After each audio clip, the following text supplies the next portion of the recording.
the hour to you. The time is 5 minutes past 6. My name is Mimi Elbana, and you know the show is the Prophet's Wife Show. Well, today is going to be an exciting day because I am so excited. And oh, yes, I wasn't here last week because I was out of town, so we had to do a recap of some of the things we've done in the past. And I actually enjoyed it, and I hope you did as I did. Okay, so today we are talking about communication, understanding, and sex in marriage. Alright, so don't go away. My panelist is ready, and he will be seated in a few seconds, so don't go away. We'll be right back. Thank you.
Ready. So if you just joined, or you may want to join us live on Facebook and YouTube, we are streaming live. You can send your friends the link and they would also join with their thoughts, their contribution, and their comments.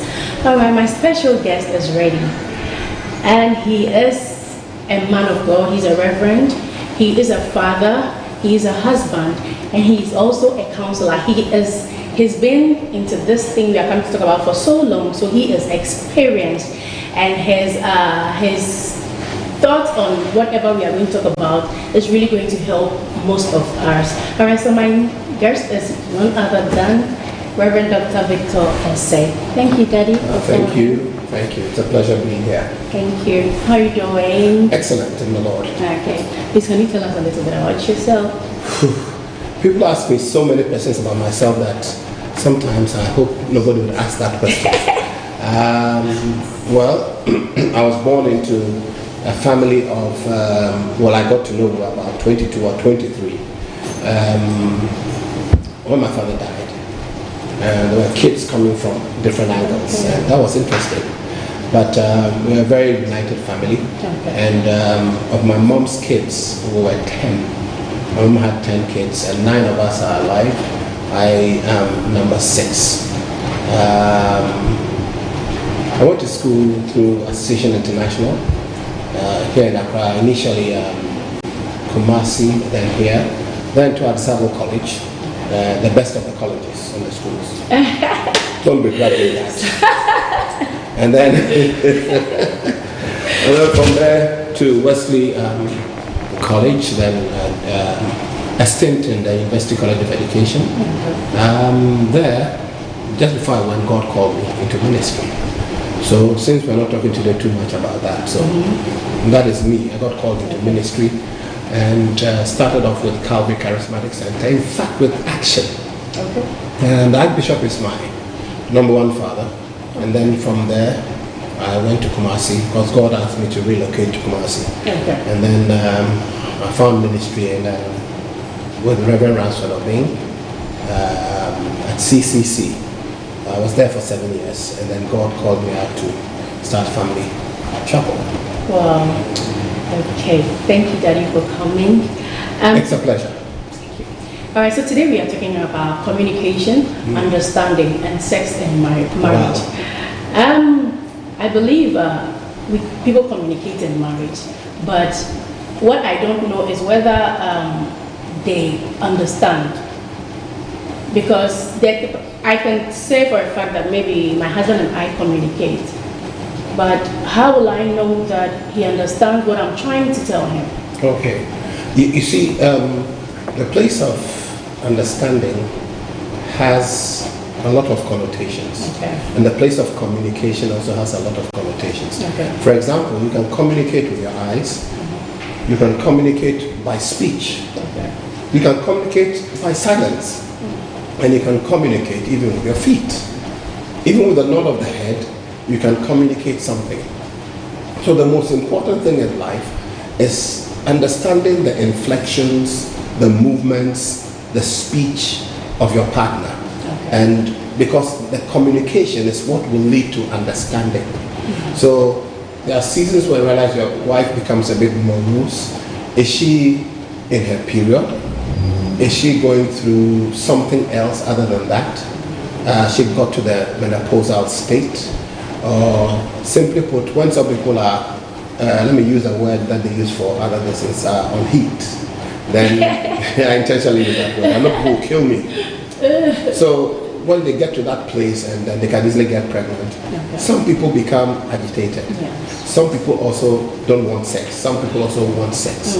So as a husband, you must know and view and understand where your wife is coming from, and also vice versa.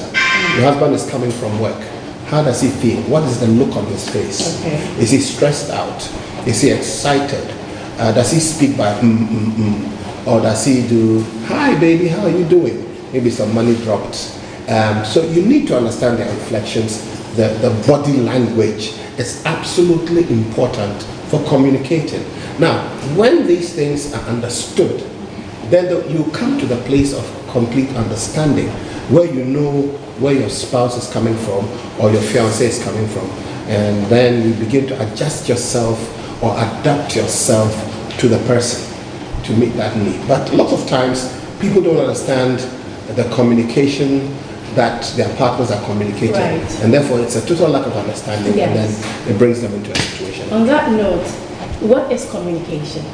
Communication is simply the mode by which people transmit their emotions, their feeling, their thoughts, what they want to people to get across to people. Because communication has got to do with getting across information. Okay. So basically, in a nutshell, that's what communication is all about. It's all about is getting across. Okay. Yeah, the needed information that you want somebody to get across, whether it's a love information, whether it's a media information got to do with governmental issues, whether it's something is happening, people need to be warned. It's all about communication, getting information across. Okay. Wow. Okay. So how do you think, what is the way out for couples who do not maybe know how to? Well, I feel like we had a chat with you, a conversation with you on Friday, and then after talking to you, I just started thinking about a whole lot of things. Then I was like, okay, so there's a possibility that I might think I am communicating. No, but maybe it's not that you are communicating, yes, but maybe he's not understanding. And then he's communicating and you are not understanding. And it's not that communication, even as if I say hello, and I say hello, and then I say hello, I have communicated on 3 different levels. Yes. But it's up to you to be able to discern what I want to bring across. You look at your domain, and I did mention it. So you, again, I come to that place. You have to know who your husband is. You have to know who your wife is, and then communicate accordingly. Some people also communicate by touch. Okay. And everybody must communicate by touch, because a little hand around the waist, a little squeeze there, and then a look into her eyes, and something like that. See, I mean, it communicates a million. So by the time you come home, she already knows what the husband has done, and she is thinking about that little squeeze. Now, let me just say something. Man, if you can't get to the mind of a woman, it will be difficult to get to her body. Because the mind is, once she brings her body close to me, I understand the body language and the way I'm supposed to respond to it. So if you know each other, you have to make time for each other. Check out the way people do things. But at the same time, let your life be spiced. You can't come at sex like a clock. Tuesday, 5 p.m. Saturday. Like a timetable. Yeah, I hate that. I hate when people do those kind of things. Your marriage will not be exciting. Yes. I mean, if it's the weekend and you're in the kitchen, my friend you can walk or sister Adwana Hua. Not today, oh, but kitchen hona or so muka crack. I'm speaking fancy. So muka crack. It's because Cassan as that kind of fancy appear. Oh, yeah, down grass and ruffle. You know, say, oh, but no so muka kitchen pie. It's even this table do not the tata. Not today, never mind, fine. Oh, yes, Michael, close your mouth. Emma is banner, oh, yeah, I was it. Oh, I show. Because it was the animal say, we have a sort of floor. Oh, when that go tree. Oh, that make and you know, and then you have to spice it. When the marriage bed becomes too regimented, and the marriage bed becomes the normal missionary. No excitement on the carpet, no excitement in the hall, no excitement in the kitchen, no excitement when you're bathing. Very soon to get boring. And then it's the same thing all over again. I know somebody who complained bitterly about that. A number of people. Because the one way, like I said, then one day, this woman went to a friend and told her, do this and do that. This is a true story. And I want you to know I don't tell fibs, truth. So my examples are all true. Now, so she went to our church. And then that day when the husband came from work and they went into the bedroom, she began to do other things. The husband looked at her and said, hey, Ajwa. That's not the real name. Ajwa. When did I for Frakodana? So the wife was taken aback and said, no, Kasa. David kind of crap. Me if you. So the wife, very sad, crept into a corner. The husband talked all night. So the next day, she went to her friend and said, I don't know what you're doing. We don't damn who I cry. So the friend says, we didn't have a try. About a week later, after his anger had abated, and then he came at his wife again and they were at it, and she was doing the old stuff. All of a sudden, oh, Adwa. No, that no, they're here, you know. One sign, you. Not knowing her friend had told the husband that. No, I showed her a few tricks. Wow. So oh, Adwa. Oh, Adwa. But you hear you were accusing her because of his mentality. Yes. So you must spice up your sexual relationship in the bedroom and make it much more exciting. Look, the older you go, you grow. Sometimes the less you want sex. So if you don't spice it up, you're going to have problems. Okay, so the technical team, please, people are complaining about the network, so if you can do something about it, thank you. All right, so if you are watching, you can send your thoughts, your comments, your contribution, and we will read it out. If you have any question, you can send it out, and we will read it out, and Reverend Dr. Victor say would give you the answer. Okay, Daddy, you said something about, when we were talking, you said something about a woman's VJ can close to the... No, if the woman is bitter, she is frustrated, she is angry, there's stress in her life, and she she just is getting out of love because of the behavior of her husband. Her vagina closes. Wow. Yeah. You find it difficult to penetrate. And if you penetrate, you hurt her. You might have to get some lubricant to do it because the woman is, her heart is closed, her mind is closed, and it also closes her body. Now, for other people also who are on the place of excitement and she's really interested. I think we are offline. We are off. Oh, such important stuff. It's on.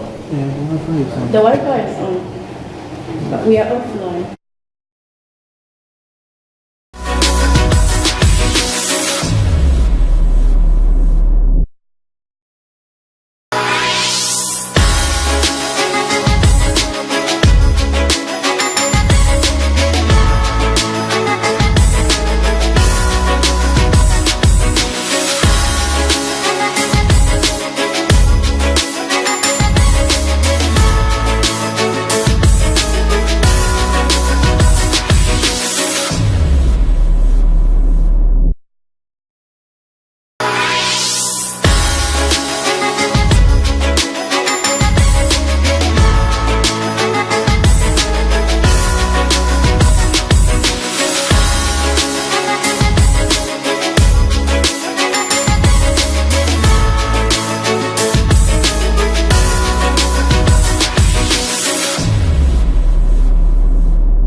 Sorry for the interruption. We had a little problem with the internet. And you're welcome back. We are talking about communication, understanding, and sex in marriage. I believe communication is the mortar that holds a relationship together. So the moment it falls, everything just crumbles. So Daddy's here. I asked him a question. He was going about it before the internet messed us up. So the question is, we spoke on Thursday or Friday, and Daddy made mention of a woman's VJ being close to the husband. So just asking how that is even possible. Yeah. And that's what he was and I was saying that if a woman is frustrated, she's angry, she feels sad, she's not too well, she's stressed out, like a man who has the same problems and issues, his penis can just go flaccid. flat. The same way a woman's vagina can close, the muscles tighten, and it's difficult to penetrate. Now, it's different from a woman who, by natural inclination, doesn't get too wet often and needs other lubrication. And this is because of her state of mind. And so you realize that the husband tries to get to her, and then he cannot penetrate, because if he tries to force, he will get bruised or the woman will get bruised, because she's not inclined to have sex because of what is happening in her life. And it happens to a number of women, a lot of women. But the only thing that,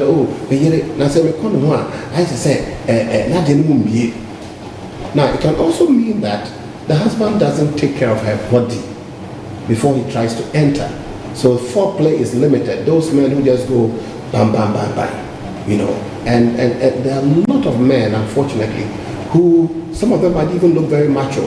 Machoism is not necessarily a prerequisite for good sex. You can be macho, but you can be hopelessly incapable of satisfying a woman. You are strong, but maybe you ejaculate very early. Here's another thing. Somebody might look very skinny, but he might be very skillful with sex. So sometimes the vagina closes because of that. And there are marriages that you see and you feel like everything is, okay on the outside, but then when you get the opportunity to talk to them, you find out that, like there's no communication, but then when you see them outside, they communicate so well. Why? Why is that? Yes. It's because they have learned how to play to the crowd. And they don't want anybody in their business. They are bleeding at home. But when they come out, it's a face. But one day it's going to blow out in public, because they really don't want to be with each other. And they are apart, even though they live together. Everybody goes about their own business, and then when they come in public, they make it look as if everything is fine, but it's not as rosy as it seems. And there are some relationships which are like that. There are issues. I tell people, listen, one of the most dangerous things a woman can do is to bring her husband disrespect by the way she talks and by the way she acts, and then bringing the language of the job place into the home. We had a problem recently. I mean, a couple were going to get married. Then, listen, let me give you my 3 points. What are you talking about? My 3 points. Are you in a history lesson?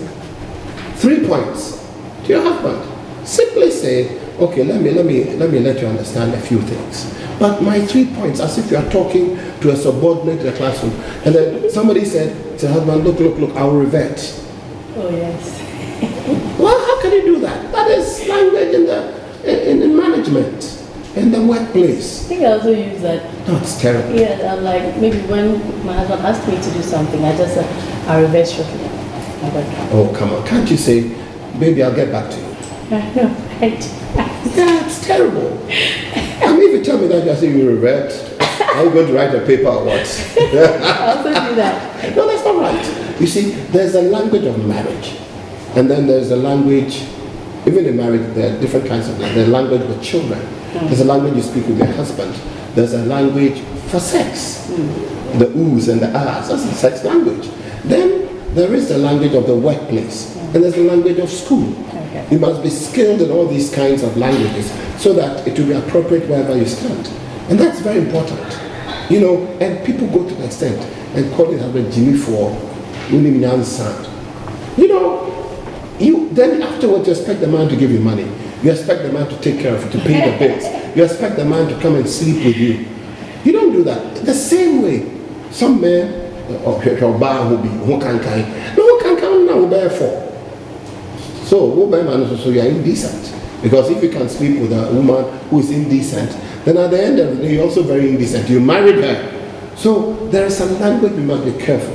And that kind of language and communication will put people off, and then you don't have sex. So what would you say, what are the qualities of a good marriage? How would you know that, so my marriage is good? Because no marriage is perfect. Yes, but at least you know that you're trying. It's good. This is a very difficult one. What are the marks of a good marriage? You mentioned communication. they communicate not on a hypocritical level, but on the level of friendship. Because you're not only married, you're also friends, and you're husband and wife, you are mother and father at the same time. So communication is a bedrock. Number two, you have the attitude of playfulness. So apart from good communication, there's an attitude of playfulness where you can banter around in spite of the fact that you have got to the age of 50 or 40 or 60. There's still a little jokes you crack with each other. So there's that relaxed atmosphere in the house because the children know that you can banter around. I always take short videos of one of my daughters and my children, in the hall, and you can see us bantering, playing around in the hall, and then she comes out and she gives her view. She's in the law school, so I call her lawyer, I've been said. So there must be that playful atmosphere in the house. And not only that, there must be the atmosphere of order. Order, not over-discipline, but order in the context of the fact that the right things are done at the right time. Okay. That is very important. A good home is also, and a good marriage is also a place where people are circumspect about the things that they say to one another. And then you also see a good marriage in the way children are being brought up. They are responsible, respectful, their life moves forward. When they even go outside, people look at them and say, these are very respectful people. One time, somebody asked me a question at an Ernest chemist shop in Kumasi. And they said to me, I was with my kids, two of them, and we were going to buy something. When they got there, they said, good afternoon, ma'am, good afternoon to those there. So they said, Pastor, are those your kids? I said, yeah. They said, they're so respectful. Anytime they come and buy anything here, the way they behave is not like some of the other children. Now, if you come from a good marriage and a good home, it rubs off on the children.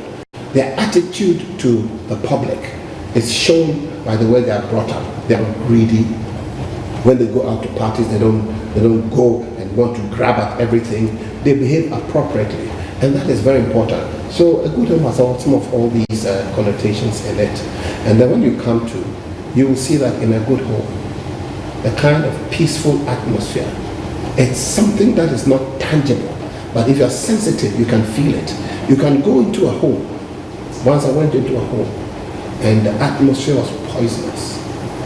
I knew there was trouble in the home. So one early morning with my wife, I said, let me go and visit this couple. And when I got there, I was standing behind the glass door, and I could see the two of them gesticulating wildly, and the insults were flowing. I could hear it, and they were flowing. It was so poisonous. I opened the door, and they didn't even see me there. Also, remember, no one will buy beef here. Mommy, and then I stood at my wife opened her mouth. And all of a sudden, the man turned us to us. Oh, Pastor. And their faces changed. So I said, actually, I didn't even say that. The atmosphere was so poisonous. So you enter such a home, whether they are fighting or not, you can see it on the faces of the people. When you enter that home, you want to leave quickly. But there are some places. Because you love that home. And a good marriage has a home that is welcoming. Now, look at the Bible. Rebecca, do you have a place in your home for me and my animals? Say, yeah, for you and the animals too. We have food enough. Everything is there in the home. She came from a responsible home, and she acted responsibly when she saw Abraham's servant, even though she didn't know him. So that hospitality is a part of a good marriage, the way people are received. You might not have $1 million, but you have enough, and your hospitality is par excellence. That is very important. Okay. It's reflecting on the children. I received a message, I think about 3 days ago, and I haven't replied to the message because I didn't know how to. This is a situation where the woman and the man are in a single room with their children. Wow. Yes, and I think the girl is 2, and the eldest is a boy, and the boy is like 7. Yeah. And the woman, they all sleep in the same yes. room, and all the action happens over the children's heads. And the woman said she advised that they get a 2-bedroom, and the husband will not take it. So she was asking, like, So what should she do? because she feels like she has saved enough to be able to rent a two-bedroom. So if the husband is not ready, because she's trying to communicate something to the husband, but it looks He like understands it perfectly. But I think his problem is one of pride. He has not been able to save money for that. And he thinks that his wife is taking the lead in that direction. I think sometimes it can be possible that he's ashamed. He doesn't know what to do. But you can't be sleeping with your wife in front of a 7-year-old, much more even a 2-year-old. 7-year-old, they know a lot of things. I'll tell you a true story, again, a true one. I have a family in church. The kids are in their teens. Now one is in the university, the other one is finishing SHS. And when they were younger, they slept in the same room. The man has about 3 or 4 bedrooms, but he hasn't finished the house. And they're sleeping on the floor. And with the wife, he's on the bed. There was problems between husband and wife. He kept telling the man, prepare another room, prepare another room. The children were getting fed up. And they were talking, Mommy, why wouldn't Daddy prepare another room? And then, and then you know what? And the woman says, I just don't know. I'm getting frustrated. It's okay, Mommy, we'll show you what to do. You know what the kid said? Don't give him your bottle. Oh yeah. Don't give him your bottle. so they see everything. They see everything. He said, don't give him your bottle at night. And I'm not talking about somebody's story in church. So it's a very dangerous So she position. was bent on like going to rent a place and It's a then no-no. packing everything, and then later telling the husband to join them. But you see, his What pride should and she do? arrogance might affect. So she should get some elderly people to talk to him first. Okay. Because if she's not careful, she moves. You say, okay. So if someone say, oh, Bob, Brad, you're caught. Maybe small something, baby. So, and that might end up collapsing the relationship. So she should get some people to talk to him, and that she's found some money, and she wants them to move into a bigger place. Wow. I just hope she's watching. It's possible. Yes. Okay. Then what would be your advice to the woman, the married woman watching you, who doesn't understand communication, how to like communicate to your husband, how to understand your husband, and sex and marriage? You know something? Communication starts from upbringing. If you come from a home where the husband is the god of all he surveys, he's the Ochame plus the chief in the house. He behaves like an old chieftain who controls his village. Nothing happens without him. There's a village in Kumasi where you cannot send a dead body to bury if the chief doesn't come and look at the body. I've been to that village 2 or 3 times to do a burial service in Ashanti region. So I said to myself, what? So we have to wait here until the chief is ready to look at a dead body before it's carried away. But that is a tradition there. So you see, there are some people who are so traditional. They control their houses like an old chieftain. And that way, it's going to be very difficult. So if men would change their attitude towards their relationship with women a bit, it would help. And then the women also who are high-powered women with responsible jobs, they should also understand that in the modern world that we're in, if a man can help, a woman can also help. My big sister, when she married, she went on with her life. She was a designer, a seamstress, very olden times. And her husband was somebody who worked, I think, initially with TDC, Timber Development Corporation, later with Bank for Housing. She was making a lot of money. She became a businesswoman. So I never for once saw that she lorded over the husband. And I saw something one day. Somebody needed some money. She didn't give the money directly to the person. She called the husband into the room. And then I overheard her say, I almost mentioned her name. I said, oh, give it to the woman for me. This is a woman who respects her husband. Doesn't want everybody to know that. So the husband comes out to the hall and says, oh, this is from me and my wife. Yeah, have it. And I was so impressed. I said, whoa. Now she got into a crisis. during one of the coups in Ghana. She lost almost everything. And by this time, her husband was on the way out. He stood with her, and today both of them are doing very well. You see, she understood that a woman can help, but it doesn't make her the head of the home. At the same time, a man brings a lot of help, but it doesn't have to be the boss all the time. He must be able to relate to his wife, take her views, come to the place of understanding, and the two of them move up. Love has a greater responsibility than submission.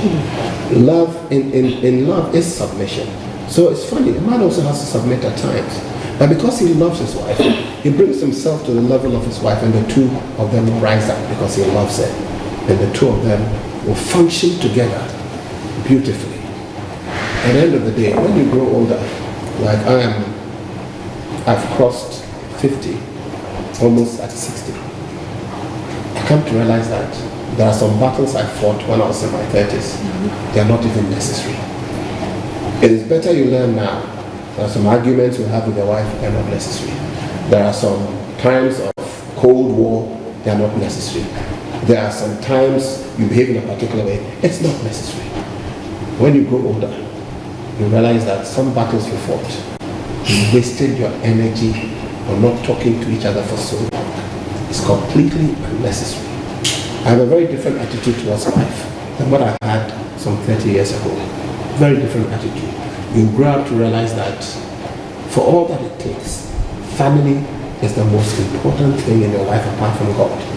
And that even your church, your business, are a subset of the right rule of your home, the right function of your home, and the right relationship in your home. That's what makes things tick.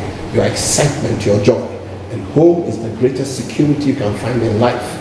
A man who stays at home more than is all over the place is always secure. But a man who is everywhere, you can easily be killed. When you stay in your home more, you are protected. When you're everywhere, today with this friend, today with next day with that friend, you create problems for yourself. And a woman who's everywhere, from funeral to funeral, from function to function, from sister way and outdooring. You don't have to go to every outdooring. You don't have to go to every funeral. I have a policy. If you inform me, I'll try and go. If you don't inform me, I won't force myself to go. You say a dog, no go here. It's simple. It's my principle. Even with family, if I'm told, I will be there.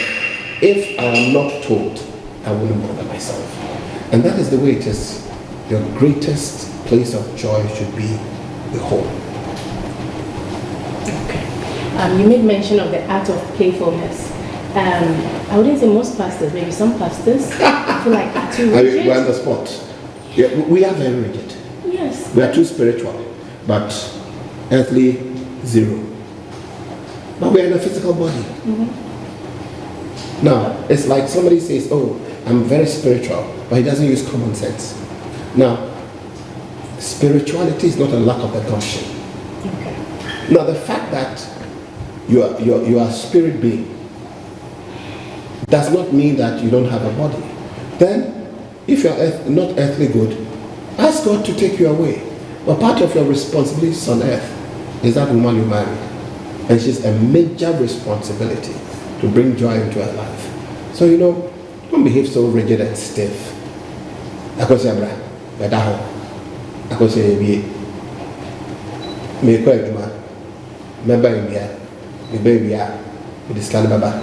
With the 2 tables, so no call, no goodbye kiss, no hug. I do. I go say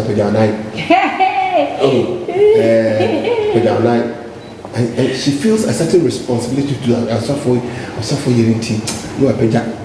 I mean, whether she's in pain and she's, because that way your entry will always create a problem for her. Because the woman doesn't get even lubricated well, and she's dying inside. I spoke to someone about that, and I was telling her that is not submission. No. Because she wasn't happy, but she felt that was submission. No. But I didn't know how I was going to say it to her for her not to feel that I was intruding. Yes, because she wasn't happy. Like she's always dry down there. Yeah. And she gets bruised every time. Yes. and she sees sex as like a punishment. So we had a show here with Dr. Benjamin, and he was talking about sex, and the woman of God was also like, they were talking about how nice it is. And then we spoke, and I was like, no, it's not a punishment. She was like, that is submission. It's a I'm great submitting joy. to my husband. I'll tell you a story. A true one too.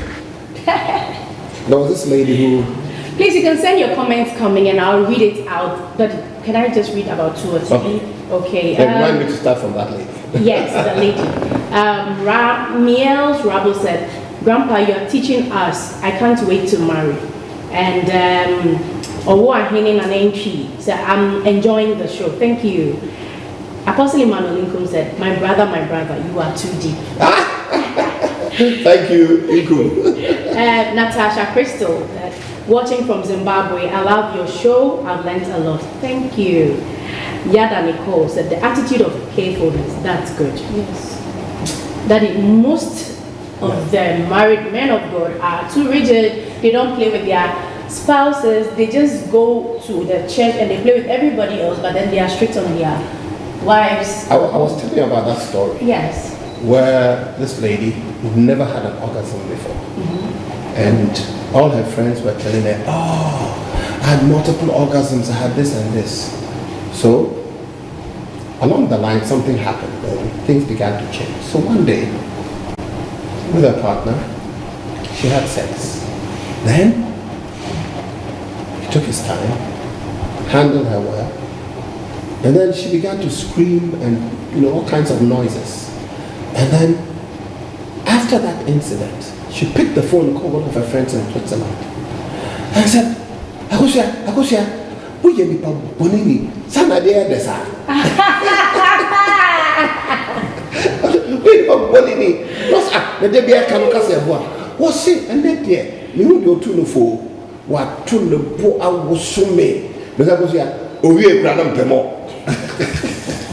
So you should. I have a saying I tell people who are getting married or married. I said, never hurry with a beautiful woman.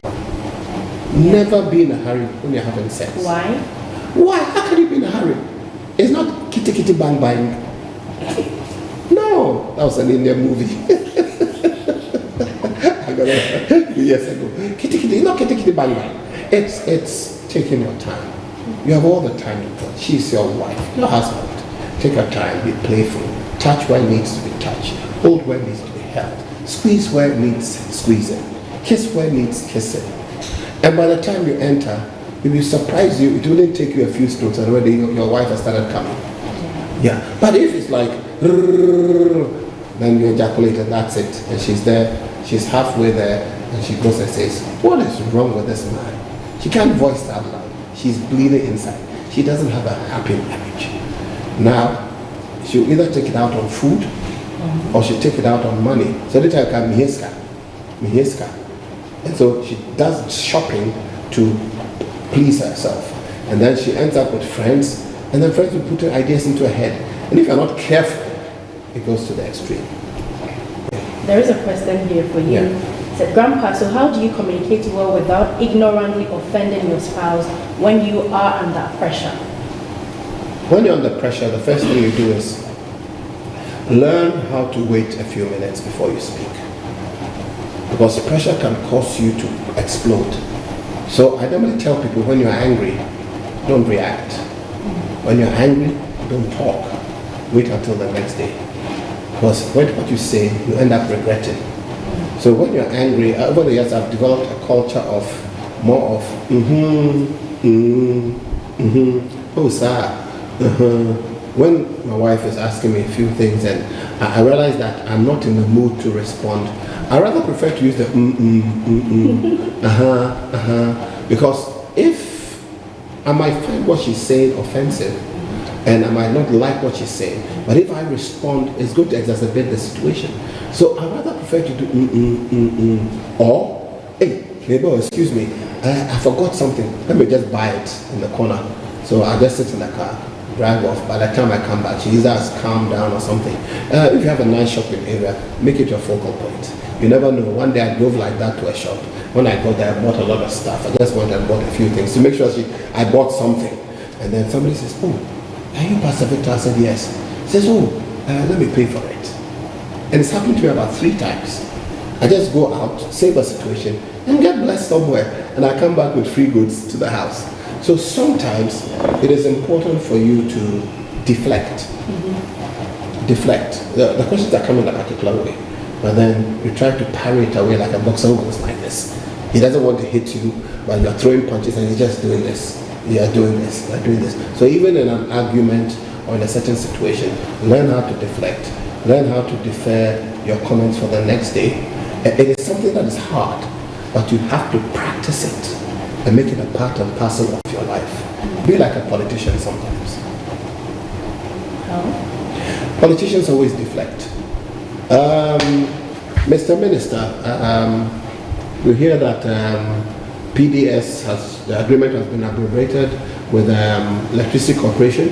So what caused this? Maybe they haven't yet discussed, and that is not in the public domain. So when you say what caused this, then you go, oh, Electricity Corporation has been there from 1950 something. It has been the sole provider. So Electricity Corporation will continue to supply electricity to the country.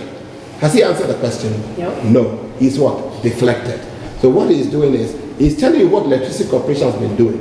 But your question is, what led to the abrogation of the contract? He hasn't spoken about it. Yes. And a lot of politicians do that. It's called deflection. Yes. Sometimes you have to learn how to deflect. But then sometimes when you do that, it looks as if maybe you don't want to listen to maybe what you're saying. No, you're listening. You know what it's about, but you know that the answer will be nice. So the best way to deal with it is to deflect. And then another time, you come back and do it. Or what you do is to give an answer, you can even change the topic. Change the topic, because where the thing is coming from is going to help. Or take a walk. So I'm back, I learned something. Something that will cause the mind. And, with women, it works all the time. I mean, I've seen it work all the time. You have to be smart. If you're a man, you have to be smart. If you love your wife, you have to be smart. If you love your fiancé, you have to be very smart. Check the mood, check the way the things are coming. There's an avalanche coming, I've got to move to high ground. There's a storm coming, I've got to leave this place. So when you check on these things, you'll be able to parry most of these things that come your way. Okay, Ramya Ramos, I hope your question has been answered. Okay, so before we go, what will be your last remark? What would you say? What will be the last thing you say to your... I don't know why it always be the last thing. I've said everything that I want to say today. But say something. I've said this before. Yeah, people always say, what's the last thing? No, you don't always say it. Everybody says it. When you're on the radio, when you're on TV, everybody says, so what is the last thing you say? Well, the last thing I'll say is the first thing I said. And what is the first thing I said? My name is Reverend Victor Sir. Yes. It's been exciting being with you. I thank you so much for listening to all my mumbo jumbo, and I hope that out of the mumbo jumbo, the heap of mumbo jumbo, you can pick a few things out and use it, and then it will be a blessing to your life. Okay. I pray that the hand of God will be upon you for good in all that you do. God bless you. God bless you too, Daddy. Thank you for coming. Thank you. It's been exciting. I really appreciate it. And thank you so much for joining us. Today has been not too forward. We've been having some issues with the transmission, and I want to apologize to you for even sticking with us through that. God bless you for always using your airtime to watch us. So I will say thank you again. I would like to invite you for service tomorrow at Spirit Life Revival Ministries, the Oracle's Place at Adenta SDA. The number to call for direction is 0234-077788. That you would like to invite people there in Kumasi? Very easy to get a family chapel. If you're within the Kumasi vicinity, take an Uber, take a taxi, your own private car. Ask anybody where Family Chapel International is, off so Tech Road, the KNUSP Road. When you're coming from Accra, it's the second bridge on your right. Brown and dark brown colored church. You can't miss it. The worship is incredible. And the preaching and teaching, you got to hear it. And it's a home away from home. You'll be blessed. All right, so thank you for staying with us. God bless you. See you next week. Bye. Bye.